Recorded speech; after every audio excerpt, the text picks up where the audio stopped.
I never expected that a looming academic disaster would change my life. But that's exactly what happened in my final semester of graduate school. It wasn't about the grades or the degree, not really.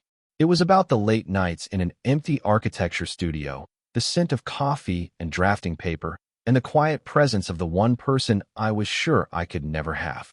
That's how life works sometimes, isn't it? The most significant moments are rarely the ones you plan for. They just arrive, unannounced, and rearrange everything you thought you knew.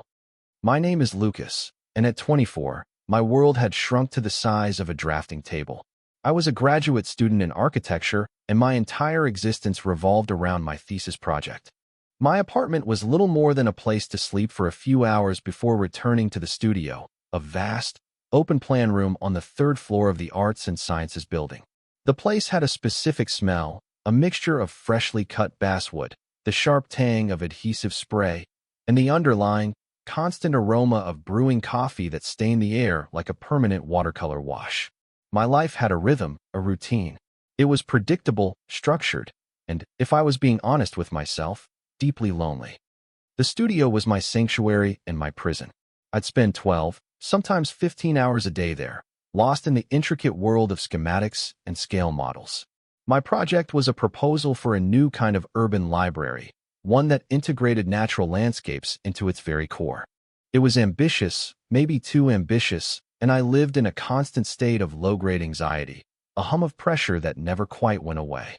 I shared this space with a dozen other students, but our interactions were mostly functional: a borrowed T-square, a complaint about a malfunctioning plotter. We were all islands, engrossed in our own solitary work. And then there was Professor Caleb Hayes. He was the anchor of our small, stressed-out world. He taught the advanced design seminar and was my thesis advisor. In his mid-30s, he had the kind of casual, intelligent confidence that made people instinctively listen. He would walk through the studio, his footsteps quiet on the concrete floor, pausing to lean over a student's desk, his brow furrowed in concentration.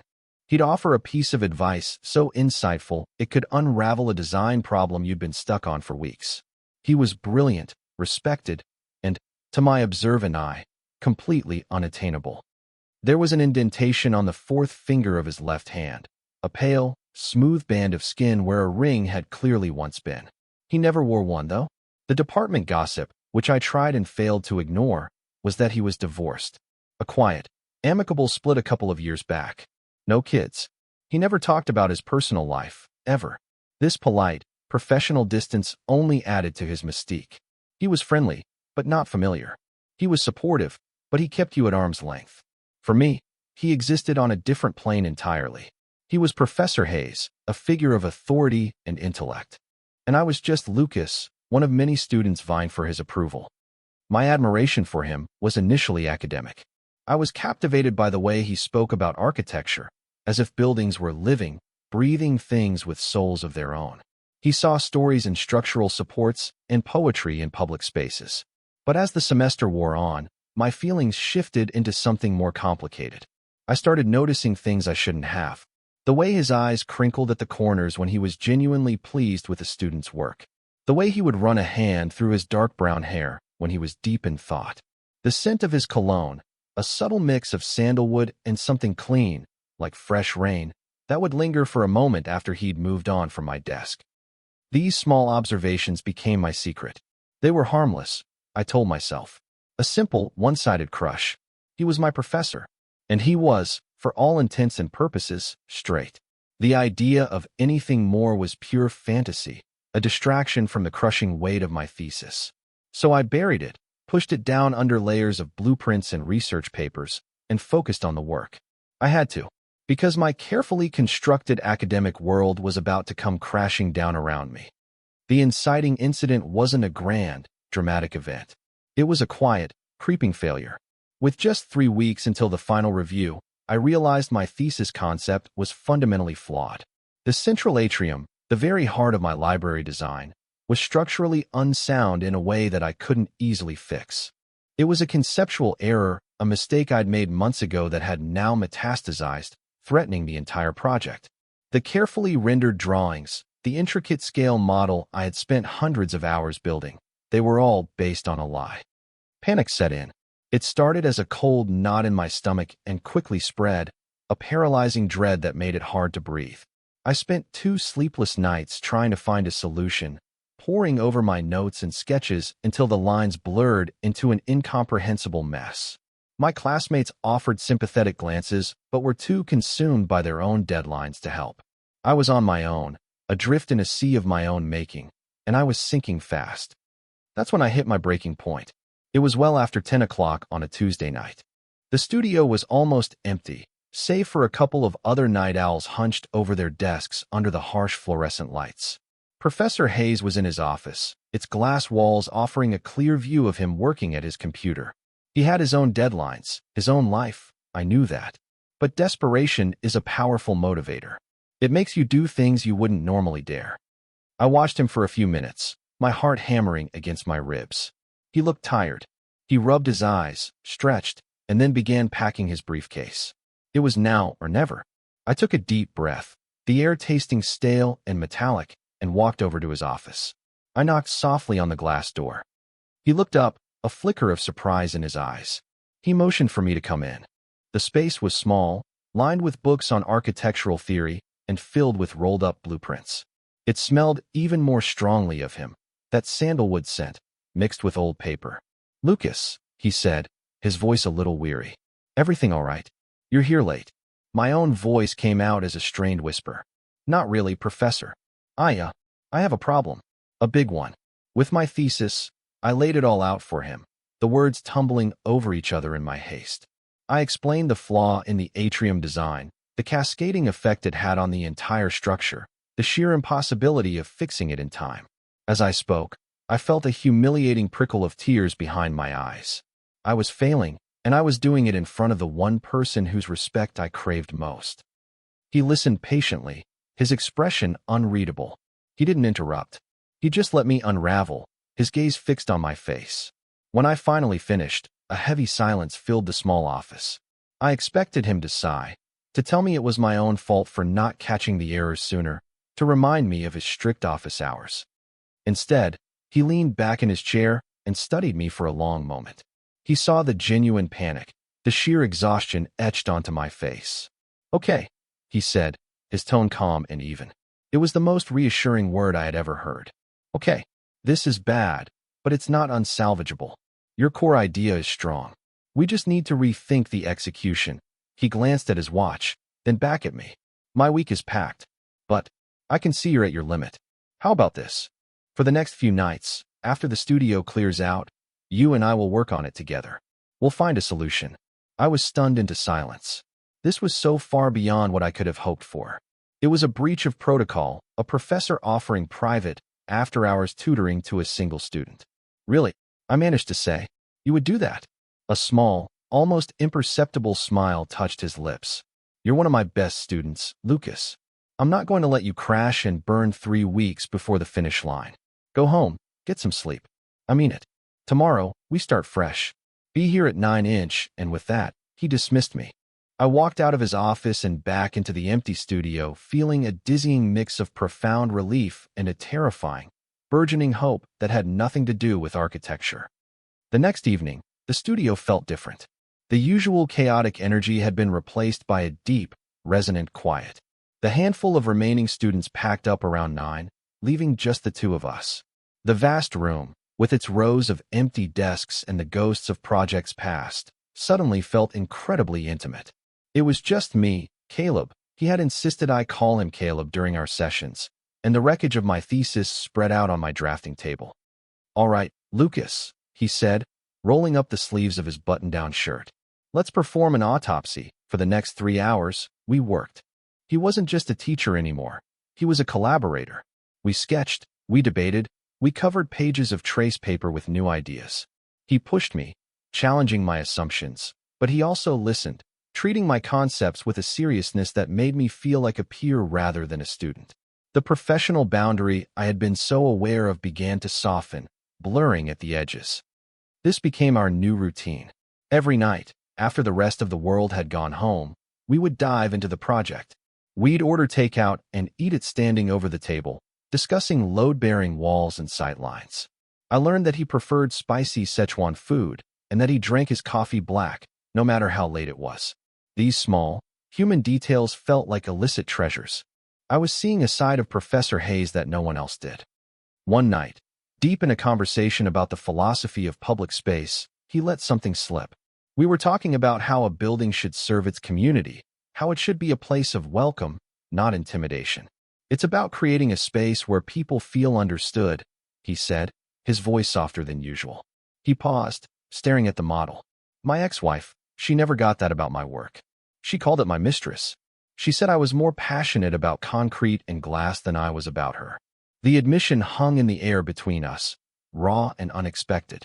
It was the first time he had ever mentioned his personal life in any real detail. A crack had appeared in his carefully constructed professional armor, and through it, I saw a glimpse of a man who had felt misunderstood, who had known loneliness.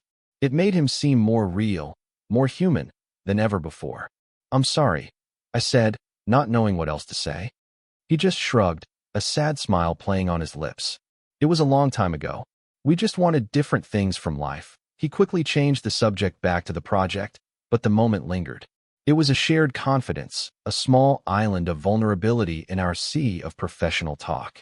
I felt my attraction to him deepen, shifting from a simple crush into something more complex, something rooted in a newfound sense of connection. Later that same week, he revealed another piece of himself. We had taken a short break, and I noticed him looking at a book on my desk about cartography. You like old maps? He asked. I told him I did, that I was fascinated by how they represented not just geography, but history and human ambition. His eyes lit up. He confessed that he had a hobby, antique map restoration. He described the delicate process of cleaning and repairing centuries-old paper, the patience it took, the quiet satisfaction of bringing a piece of history back to life. It was such a contrast to the bold, confident persona he projected as a professor. I pictured him in a quiet room, bent over an ancient map with delicate tools, his movements precise and careful. This hidden, meticulous side of him was incredibly endearing. He wasn't just the brilliant architect. He was also a quiet historian, a preserver of fragile things. The night before our final session, disaster struck again, but this time it was small and almost comical. We were both exhausted, running on caffeine and sheer willpower. I reached for my coffee mug without looking and knocked it over, sending a wave of dark liquid across a newly finished elevation drawing. My heart sank. Oh no. I groaned, my head falling into my hands. I can't believe I just did that. I was so tired, so frayed, that this tiny accident felt like the final straw. I expected a sigh of frustration from him, maybe a sharp word. Instead, I felt his hand come to rest on my back. Hey, it's okay, Caleb said, his voice calm. He grabbed a roll of paper towels and started blotting the spill. I reached to help, and as I did, my hand brushed against his. He stilled, and then, for a fraction of a second, his hand covered mine on the table. It wasn't a romantic gesture, not explicitly. It was meant to be steadying, reassuring. But it wasn't. It was electric. A jolt went through me, sharp and undeniable. I could feel the warmth of his palm, the slight pressure of his fingers. My breath caught in my throat. The entire world seemed to slow down, narrowing to that single point of contact. He pulled his hand away after a moment that felt both fleeting and infinite. He cleared his throat and went back to cleaning the spill. It's just paper, Lucas, he said, his voice a little thicker than before. We'll fix it. He had said, we not, you'll fix it, we, the word echoed in the silent studio. That small, accidental touch, and that one simple word, they changed everything. The unspoken thing that had been hovering between us for days had suddenly been given a name, a shape, a tangible heat. And I knew, with a terrifying certainty, that I was in far deeper than I had ever imagined. Our last night of work was charged with a strange energy. We had done it. We had cracked the problem. The redesigned atrium was elegant, structurally sound, and even more beautiful than my original concept. The model was nearly finished, the drawings were clean, and my presentation was ready. A palpable sense of relief and shared accomplishment filled the studio. We were both exhausted, but it was a good kind of tired, the kind that comes after a hard-won victory. It was well past midnight. We were packing up, moving slowly, reluctant for the night to end.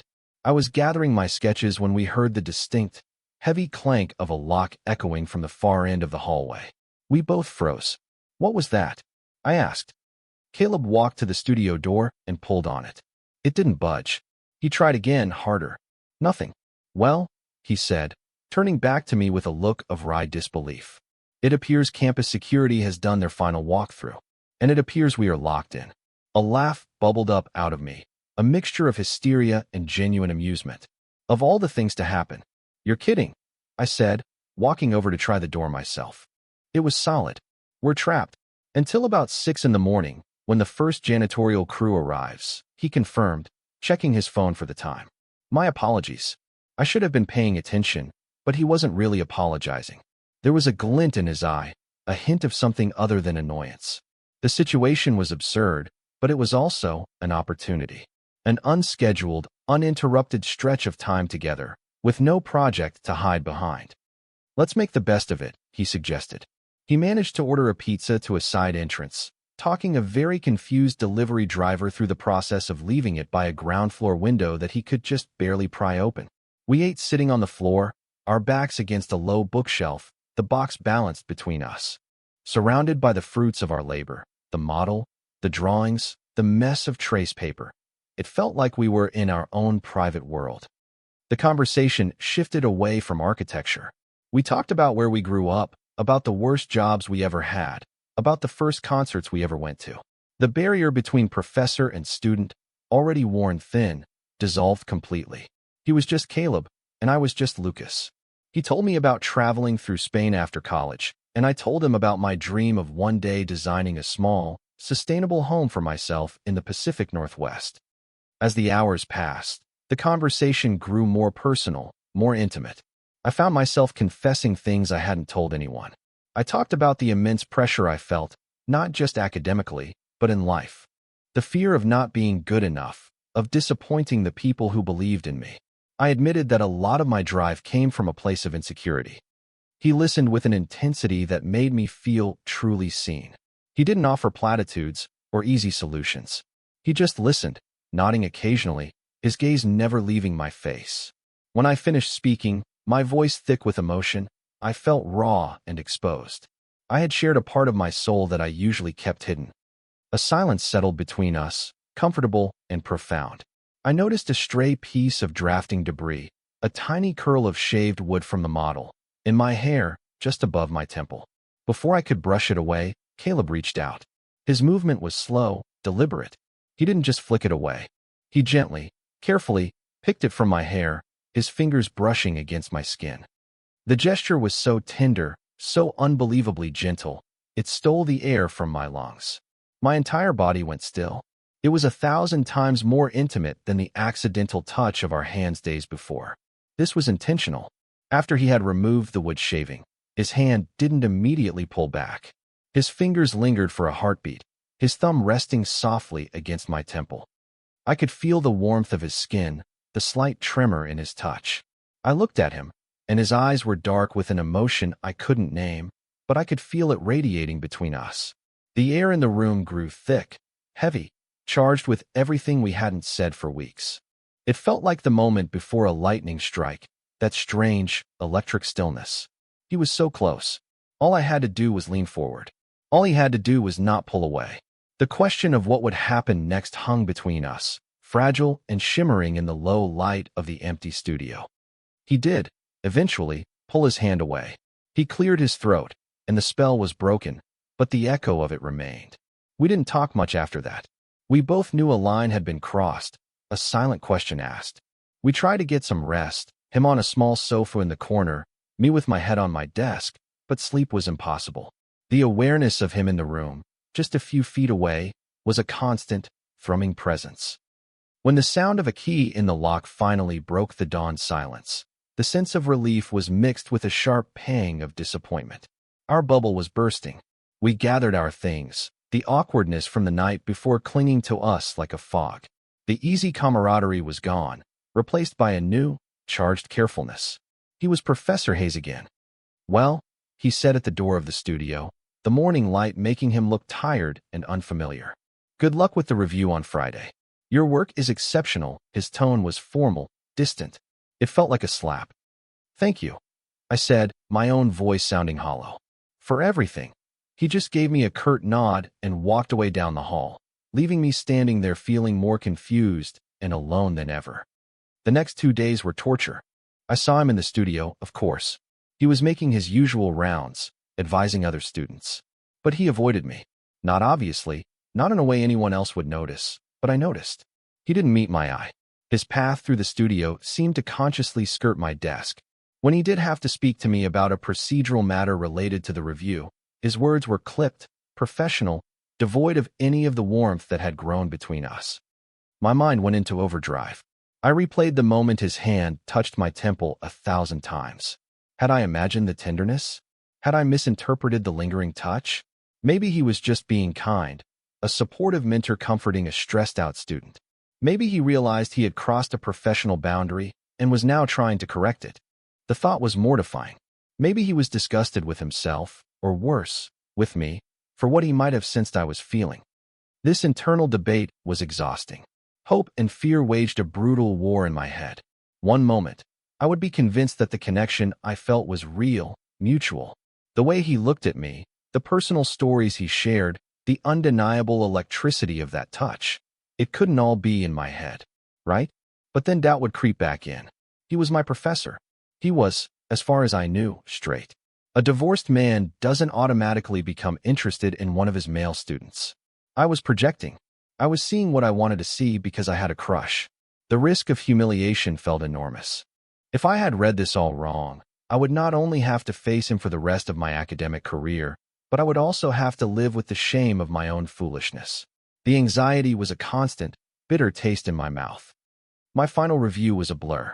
I presented my project, my voice steady despite the frantic beating of my heart. I answered the review panel's questions with a confidence I didn't feel. Caleb was there, of course, sitting with the other faculty members. He was impassive, his face a professional mask. He asked 1 or 2 technical questions, his tone no different from when he addressed any other student. But it was a success. The panel loved the redesign.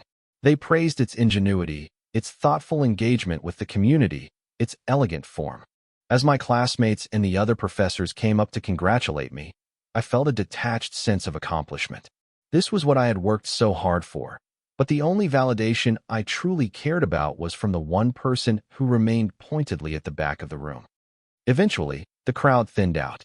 People began packing up, the room emptying until it was just a few of us left. I was carefully placing my model back into its protective case when I heard his voice behind me, quiet and low. "Lucas, can I see you in my office for a moment?" My stomach plummeted. This was it. The formal dressing down. The "let's forget this ever happened" speech. I nodded, my throat too tight to speak, and followed him. His office, the place where this had all begun, felt different now. The late afternoon sun was streaming through the window, casting long shadows across the book-lined walls. It felt smaller, more confining. He closed the door behind us, the soft click of the latch sounding like a gunshot in the silent room. He didn't sit down behind his desk. He leaned against it, facing me, creating an informal but tense space between us. He looked nervous. For the first time since I had known him, Professor Caleb Hayes looked genuinely, profoundly nervous. He started by telling me how proud he was, how my final project was one of the best he'd seen in years. The praise felt hollow, like a preamble to the real conversation. Then he hesitated, running a hand through his hair in that familiar gesture. "Lucas," he began, his voice dropping an octave. "About those nights we worked, and especially the night we were locked in here." I braced myself. Here it comes. My agreeing to those sessions, it was a breach of professional conduct, he said, and my heart sank. I told myself it was just to help a promising student. But that wasn't the whole truth. He looked away from me, toward the window, as if he couldn't bear to see my reaction. "The truth is, I was drawn to you. Not just your talent, your passion, the way your entire face lights up when you solve a design problem. I've noticed it all semester." I couldn't breathe. This was not the speech I had prepared myself for. He gestured to his hand, to the pale band of skin on his finger. I stopped wearing my wedding ring 2 years ago, but in my head, I think I was still married. Still closed off. I haven't been interested in anyone, really, until... He trailed off, finally turning his gaze back to me. His eyes were filled with a raw vulnerability that mirrored my own. Until you. The confession hung in the sun-drenched office. My mind was reeling, trying to catch up to what was happening. He had felt it too. It wasn't my imagination. It was real. He took a steadying breath, then walked over to the window and did something that made my heart stop. He closed the blinds. The slats clattered shut, plunging the room into a soft, intimate twilight and cutting us off from the rest of the university, from the rest of the world. He had created a private space, just for us. Then he turned and closed the physical distance between us, stopping just a foot away. "I know this is complicated," he said, his voice barely a whisper. "But the semester is officially over. You submitted your final project. You are no longer my student." He looked directly into my eyes, his own searching mind for an answer. "And I have to know, Lucas, that night, was I imagining what I felt between us? Or did you feel it too? All the fear, all the anxiety I had been carrying for days, simply evaporated, replaced by a wave of pure, unadulterated relief. I found my voice, and it was surprisingly steady. "No," I whispered. "You weren't imagining it." That was all he needed. A slow smile spread across his face, a smile of such genuine joy that it transformed him completely. And then he leaned in and kissed me. It wasn't a tentative, questioning kiss. It was a kiss of certainty, of release. It was gentle and firm all at once, a confirmation of every unspoken word, every stolen glance, every moment of charged silence we had shared over the last few weeks. In the quiet dimness of his office, surrounded by the scent of old books and sandalwood, I kissed him back, and I felt like I had finally come home. A few weeks later, the world felt entirely new. I had graduated. The title of student had fallen away, leaving just Lucas, and Professor Hayes had been replaced by Caleb. We went on our first real date to a small Italian restaurant downtown, far from the university campus that had defined our entire relationship. It felt strange and thrillingly normal all at once. There was an initial awkwardness, a slight hesitation as we learned to navigate this new dynamic without the established roles we were used to. But it was an awkwardness filled with easy laughter and the simple joy of discovery. I learned that he had a surprisingly goofy sense of humor. He learned that I had a terrible habit of stealing fries from his plate. We were no longer a mentor and a mentee. We were just two people figuring each other out. We talked for hours, not about architecture, but about everything else. About our families, our fears, our stupidest childhood memories. It felt like I was seeing him in full color for the first time. A month after my graduation, on a sunny Saturday afternoon, he took me to a small, dusty shop that specialized in antique maps. It was a clear callback to the night he had first told me about his hobby, a quiet acknowledgement of the moment our connection had started to deepen. The shop smelled of aging paper and leather binding. Caleb's eyes lit up as he browsed the massive portfolios, his passion for this quiet craft on full display. He pulled out a beautiful, hand-colored map of Paris from the 18th century. He laid it carefully on a large wooden table and traced the winding path of the Seine with his finger. "Look at this," he said softly, his voice full of reverence. "All these streets, all these paths people took, all these lives intersecting." He then looked up from the map, his gaze finding mine. "And somehow," he continued, his thumb now gently tracing the back of my hand, "my path led me right here. To you, in that quiet, dusty shop, surrounded by forgotten histories, we were creating our own." It was a simple, profound moment that felt more significant than any grand romantic gesture could ever be. Sometimes I think back to that panicked, exhausted version of myself, standing outside my professor's office on the verge of an academic breakdown. I had no idea that my greatest crisis would lead to my greatest happiness. I had spent so long designing structures, planning for every contingency, trying to build a perfect, stable future for myself on paper. But life isn't a blueprint. You can't plan for the moments that truly matter. The most beautiful structures, I've learned, aren't always built from steel and glass. They're built from the unexpected, from late-night conversations and shared vulnerability, from the quiet courage it takes to close the blinds and then close the gap. They're built from the moments that create a life you never would have dared to design for yourself.